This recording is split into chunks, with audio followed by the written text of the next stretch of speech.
News కి స్వాగతం సుస్వాగతం.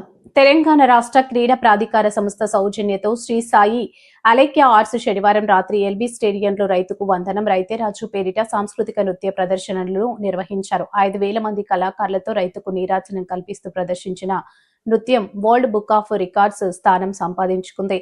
ముఖ్య అతిథిగా హాజరైన త్రిదండి చిన్నజీయర్ స్వామి మాట్లాడుతూ రైతుల కోసం రైతులతో పాదయాత్రను చేసినట్లు తెలిపారు. రైతుల కష్టాలను స్వయంగా తెలుసుకుంటూ వారి కష్టాలకు ప్రతిఫలాన్ని చూపే విధంగా ప్రయత్నిస్తున్నట్లు వెల్లడించారు.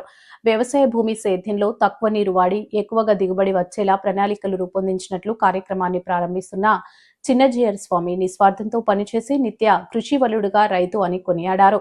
అలా పండించినటువంటి బియ్యాన్ని పంపిస్తారండి మా మిత్రులు కొంతమంది ఇలాంటి రైతులు. ఎంత ఆశ్చర్యం అండి.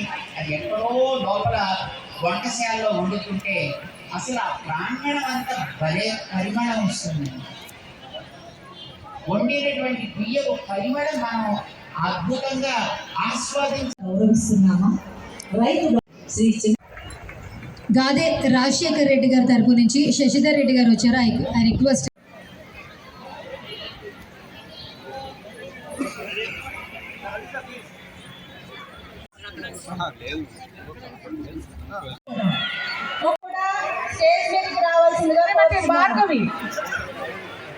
సార్ ఒక్క నిమిషం.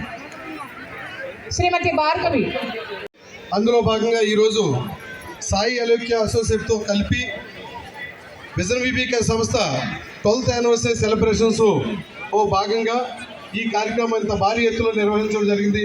మరి దీనికి ఎంతోమంది పెద్దలు ఆశీర్వాదం ఉన్నది. మరి ఈరోజు 12th యానివర్సరీ అందులో ఏమాత్రం కూడా సందేహం లేదండి. అంటే ఎదిగే కొద్దీ ఒదుగుండే మనసు ప్రతి ఒక్కరిని కూడా దగ్గర కేక్ కటింగ్ అనే సెలబ్రేషన్స్ జరుపుకోవడం మరి ఎంతో ఆనందంగా ఉంది. ఈ సందర్భంగా పలువురు రైతులను సత్కరించారు. కార్యక్రమంలో మాజీ మంత్రులు శ్రీనివాస్ గౌడ్, పెద్దిరెడ్డి, సినీ నిర్మాత సత్యనారాయణ తదితరులు పాల్గొన్నారు.